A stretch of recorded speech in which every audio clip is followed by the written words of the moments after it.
Hey, I'm Kerry Gashuro, and welcome to Let It Rip.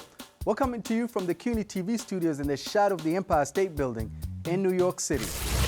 Now, despite centuries of racial discriminatory policies that created and confined many black people in so-called ghettos, black people worked hard to build vibrant communities regardless of the denial of the necessary resources to enrich their lives. While many have and are trying to maintain vibrant neighborhoods, it is not surprising that these same communities that were once redlined or neglected have gradually been gentrified as white people seek places to live in urban areas. The same can be said of how black folks have transformed language, culture, and fashion. Initially detested and scorned as ghetto, black artistic expressions are now increasingly sought after and quickly adopted by mainstream society. The same may hold for politics. Here to help us discuss these issues is the New York City Council's Hood Caucus, which is part of one of the most powerful legislative bodies in America. Its founding members are Althea Stevens, Kevin Riley, and Natasha Williams. I'm Kerry Gashuro, and this is Let It Rip.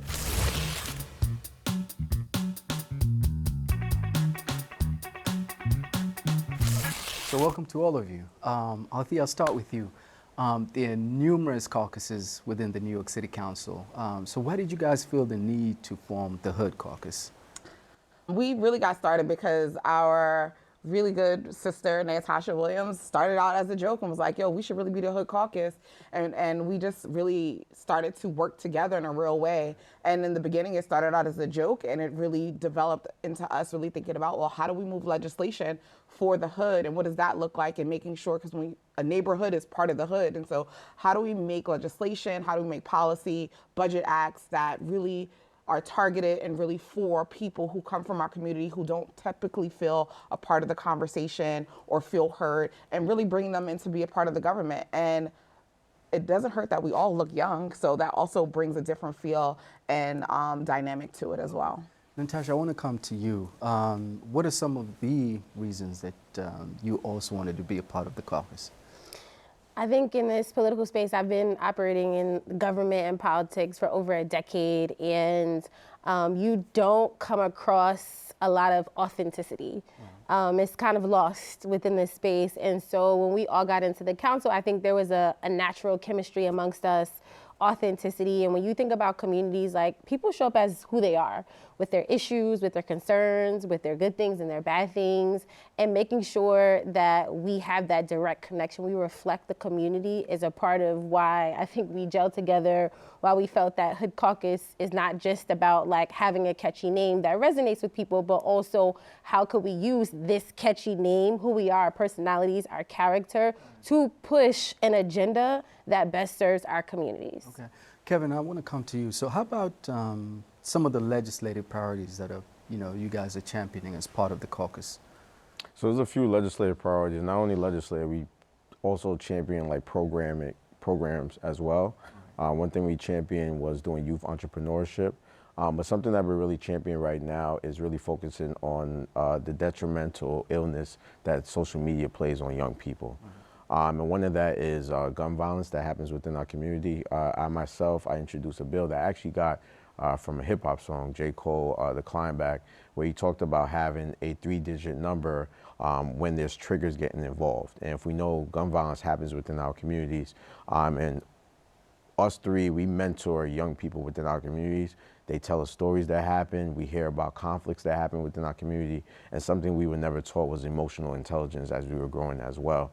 And now we have this dynamic of social media out there that's a platform that people can express themselves. And a lot of times, if you don't know how to express yourselves the right way, it could also lead to, some really, chaotic situations within our community. So one of the pieces of legislation was Intro 82, which I introduced, which is calling on the administration to have a 3-digit number that if gun violence or guns going to be in play, we will have a number that you could call that will connect you to a cure violence group in that community.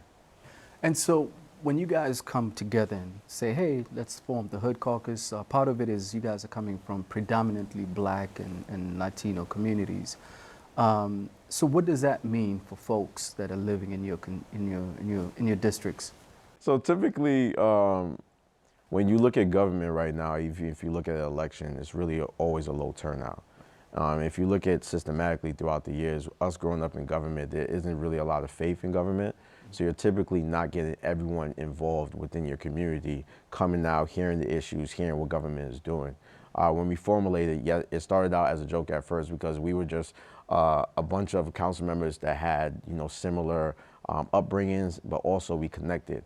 And we had a connection that helped us to work good with each other. In government, you really don't get that a lot. So that's why we formed Hood Caucus. But as we were doing it, we realized that it was resonating to people within our communities that realized their voices aren't getting heard. And we were able to make, some drastic changes by bringing them to the table, involving them with policy changes, letting them understand how the budget works and things of that nature. Okay. So when we think about, inner city communities, one of the things that led to their creation is government policies. So how do you guys see your role in terms of now being as part of the government and now pushing some of the more progressive, if I could call them that, policies that are designed to address some of the, the neighborhood blight that folks are experiencing? Well, first of all, I would like to just even say that for me, I got into politics because young people told me to run for office. And they wanted me to run specifically because they said they did not feel like they had a voice. No one's ever asked them to vote. No one's ever came to their community. And I think why being a part of this is so important, because it's important for young people and people in the community who for years have had disinvestment, haven't seen real change, to have people who want to be on the ground and be connected to the work that they're doing and understand their struggle, right? And that's the other beauty about it, right? Like, I don't just live and talk about the things that I'm trying to change. I've been a product of a lot of the programs that I'm pushing for and fighting for. And so I think that it's really important that we continue to push this movement and have it grow, because this is about how do we build the bench for the next group of young people that's coming in? How do we make sure that we're pushing the envelope and making sure people feel heard and seen? And I think that's why when people hear the Hood Caucus, they resonated to so much, because they're like, oh, I know what that is. And we're like, yeah, we're also educated. We're also elected officials, and we're all the things, but we're also from the same place you are. Okay. Natasha, let me come to you. So when we think about some of the budgetary items that are coming down the pike, there are a lot of cuts to programs that mean a lot to inner city communities. And so how, as the caucus, are you guys trying to push back on those?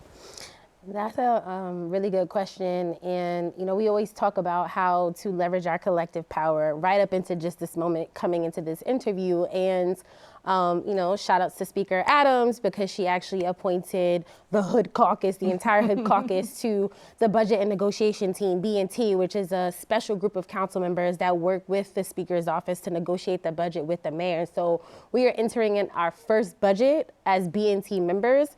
And we've already started having conversations around what priorities matter most to us. So I think you've already heard that our young folks are really important. So anything having to do with youth development is critically important to us. Crisis management, so gun violence is another big area of interest for us, and also workforce development. Okay. So looking at the budget, we want to make sure that it prioritizes an agenda for young people, that it prioritizes an agenda for folks who are in communities that have been inflicted by violence. And most importantly, we want to make sure that people across our communities have opportunities to sustain themselves through workforce development. Right.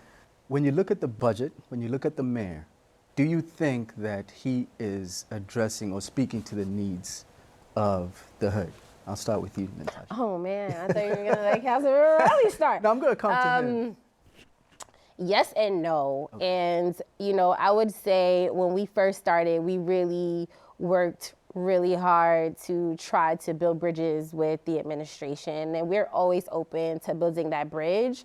I think when you're a mayor and you have a lot of competing interests, sometimes it becomes a little difficult to do the necessary things for the hood. Even with the over-policing of black neighborhoods and all that? When you have a mayor who is also a former police officer, Right. You have a difference in ideology around solutions. And we know black people, Latino people, they're not monolithic. Right. And so, I actually represent, they always joke, I'm not really in the hood. Like, I actually represent a very conservative black neighborhood. And so while I might be quite progressive around policing strategies, that doesn't really reflect the mindset of the people that live in my community. So all in all, like, is he doing all the things necessary to address the issues I see in our community? No.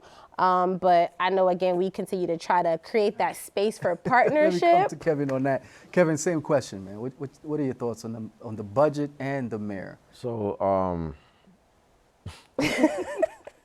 I mean, come on, man. You got to be authentic on this one. no, I know. You trying to say I wasn't authentic? No, I'm picking up on what you said, so I'm hoping.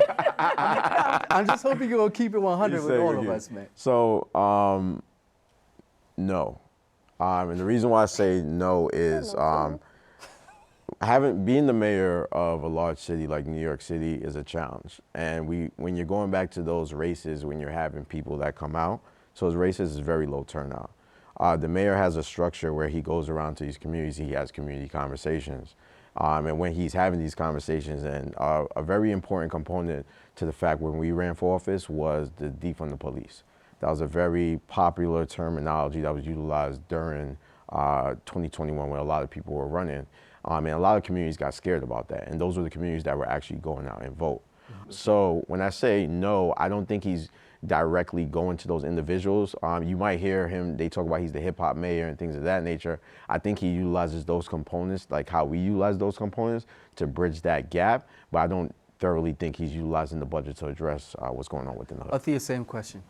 I don't believe that he's listening to all the people. So I think very similar to what Kevin just said, I think that often it's an echo chamber where it's like, yes, we want police. And here's the thing, and you go to my community, we have high gun violence and all the things. So we have a lot of people who are like, yes, we want cops, but I also have a lot of young people who are saying, I don't want to be terrorized by police. I don't want to be stopped and frisked. I don't want these things. But there does need to be a balance, and I think there could be a better job. And the budget is literally a moral list of what we find important. And often the things that we can actually invest in, which are services, aren't being invested in. And it's a continuation of investing in police. And I think that is the pushback and the frustration we feel.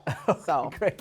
So great discussion, but we'll have to end it there. When we come back, we'll sit down with a senior official from the Adams administration to discuss the importance of black political power in New York City. I'm Carol Gashoro, and this is Let It Rip. New York City has only had 2 black mayors in its history, David Dinkins and now Mayor Eric Adams. Now, Mayor Eric Adams' election was also accompanied by the election of other black candidates that included the New York City Council Speaker, the Public Advocate, 2 borough presidents, and district attorneys. Now, the rise of black political power has been praised as significant progress due to the racial discrimination that black folks endured for centuries. However, even with this assertion of black symbolic political power, the question remains whether this will improve the material conditions of black and underserved communities.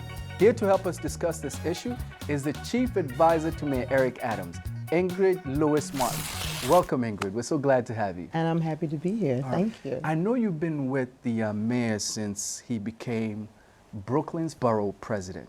Tell me a little bit more about that experience. Well, K-Roo, I'm happy to share with you. I actually was with the mayor prior to him becoming the borough president. Okay. I've known the mayor since 1984. He and my husband were in the police academy together, and we were friends. In 2004, the mayor and I had a very intense conversation. You know, we had a meeting about something totally different, and it led to us having an intense conversation about the fact that he wanted to become the mayor of our city. And he asked me, would I help him? And I had already made a commitment that I would help him, but in a very different capacity. So I ran his 2006 campaign for him to become the senator of a district in Brooklyn, District 20, that I lived in and I love. To this day, I still love that district. Right. And he asked me to remain on as his chief of staff. So we actually started his political career together in 2004 when we started to sit down and map out and focus his career trajectory. And it's been a great run. So I was his chief of staff in the Senate. Then I ran his campaign to become the borough president of our borough, Brooklyn. And I was his senior advisor there, and then I became his deputy borough president. But in both capacities, I was his number 2 in the office. And then we went on the biggest ride of them all for him to become the 110th mayor, number 2, only David Dinkins was the one before him who I was proud of, and I also worked on his campaign behind the scenes, you know, in the community. Right. So David Dinkins. So now we have Mayor Adams, number 2, Right. 110, and I worked as the, I forget what my title was, but I was over the campaign manager. We had a campaign manager, field director. I was part of the hiring team for all of them, and I oversaw the entire campaign.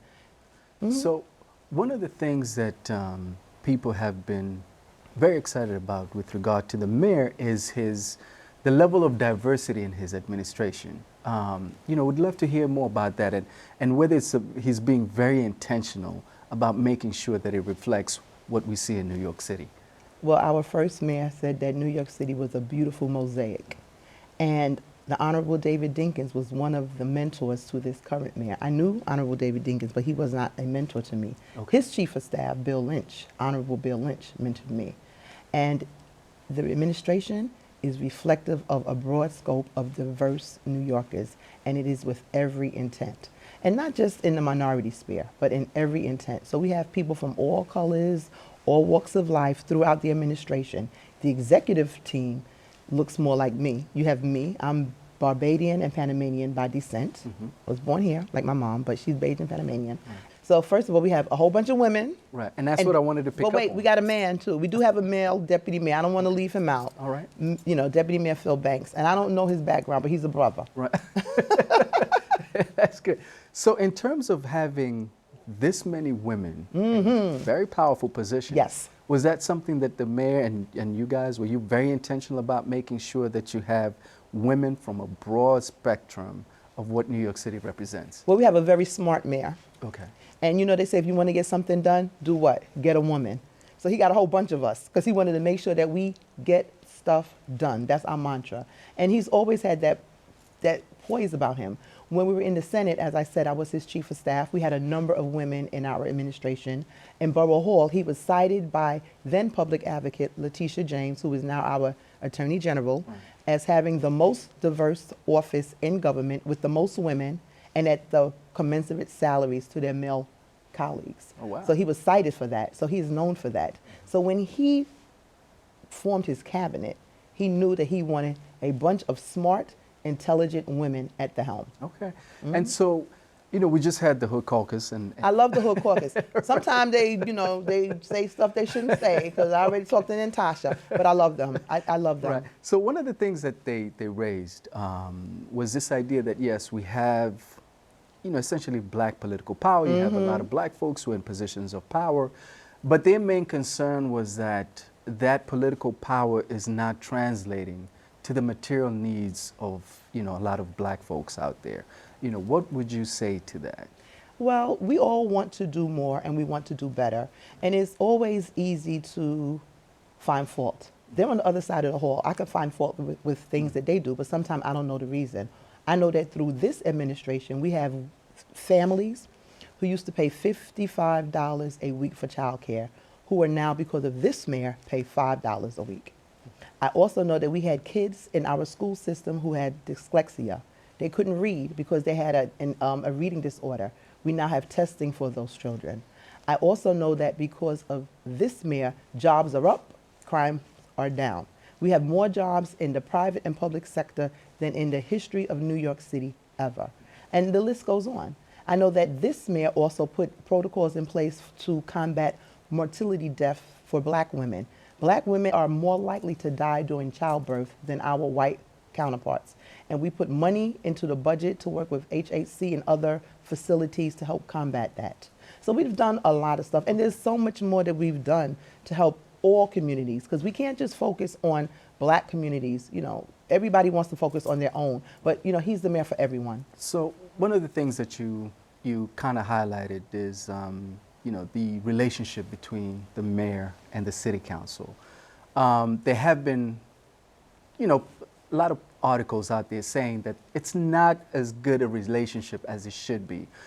Some folks in the city council felt that maybe the mayor is asserting a little bit too much power than he may have, but I'm curious as to what you would say to that. Well, I will say this, and the mayor would say this. Everybody has their beliefs and their mindset, and they can say what they like. But we, on our side of the hall, think that we have a very good relationship with the city council. Okay. We're not going to always agree. The mayor will tell you, and I will tell you, we don't always agree with ourselves. We have healthy debates. And sometimes, you know, we win, sometimes they win, but at the end of the day, we work as a team to support New Yorkers in the areas that are most critical. So we don't always agree, no. And sometimes the newspapers, they write stories the way in which they write the story. They don't know, they don't come to us to ask questions, they just print a story. They may get information from one or two people and they run with it, which is unethical, so to speak. But you know, the mayor and the speaker, they have a long history. They went to school together in Queens. Okay. You know, so come on, we do. And I love I just told you I love the Hood Caucus. And I know Natasha, I'm looking at you, girl, said some stuff, but I love them. Okay, so I know one of the challenges that the administration has encountered was a migrant Yes. crisis. You know, and I know one of the things that he kept saying and kept asking was for the federal government to step in and provide, you know, more resources to Yes. help him, you know, with the migrant crisis. Has the federal government delivered on any of this, you know, or rather responded to his request for additional assistance? No. But you know who has been helping us? The governor, to her credit. We still want more, Governor Hochul, but we love you and thank you. No, the federal government has not been helpful to us on the level in which we need them to be helpful. First of all, they need to do their job as the federal government and put together a decompression strategy for the entire nation. There are 50 states. The immigrants need to be filtered out throughout all 50 states, not just within a small number of them, New York being one of them, and we get the largest influx. They also need to give us resources. They've given us nothing. We spent billions of dollars, and we're on the trajectory to spend $12 billion. If it weren't for the governor, we would be completely in the hole. Right. So they need to do their job. They also need to help us figure out what can we in New York City do to get the immigrants working. So it's reprehensible, Right. and So- they should be ashamed. Right. So when we think about everything that you've just said, you know, some folks in Washington were saying, look, it's an election year, and Joe Biden doesn't want to appear as though he's soft on immigration. And so what would you say to that sort of political gambit that the president is making, where he's not dispensing with the type of aid that New York needs in order to deal adequately with the migrant crisis? Well, I don't know if that's what they're saying in Washington. I have not heard that. So it's news to me. So I have to give that some real thought. Because to me, if it's an election year and you have a Democratic state that supports you, it seems like you would do everything to ensure that your Democratic state is happy. Right now, New Yorkers aren't happy. So I don't know if that's what they're saying in Washington. If they are, I'm happy to come to Washington and talk with you because we need help. Okay, great discussion, but we'll have to end it there. I want to thank our guests, Ingrid Lewis Martin, and when I come back, we'll have our final thoughts. I'm Kerry Gashuro, and this is Let It Rip. And now for our final thoughts. Recently, a New York Times article credited Kansas City football player Travis Kelce with popularizing the fade haircut. While Kelce, who is white, refused to take credit for the haircut, the story underscored a common theme in mainstream media, that certain aspects of black style, culture, and heritage become acceptable only when white people adopt them. Black folks, on the other hand, have had to fight in order to preserve their culture. Take, for example, Daryl George, a black high school student from Texas who was suspended from school because his locks violated the school's dress and grooming policy. George refused to cut his hair even after a state court determined that his hairstyle violated the school's policy. Ironically, Texas is one of the 24 states that has passed the Crown Act, legislation designed to prevent race-based discrimination based on a person's hairstyle. George's case underscores how difficult it is for black people to be completely authentic without worrying about white norms. George's resolve and determination to maintain his identity is not only inspiring, but a reminder to all black folks that we should never compromise on who we are. I'm Kerry Gashuro, and this is Let It Rip.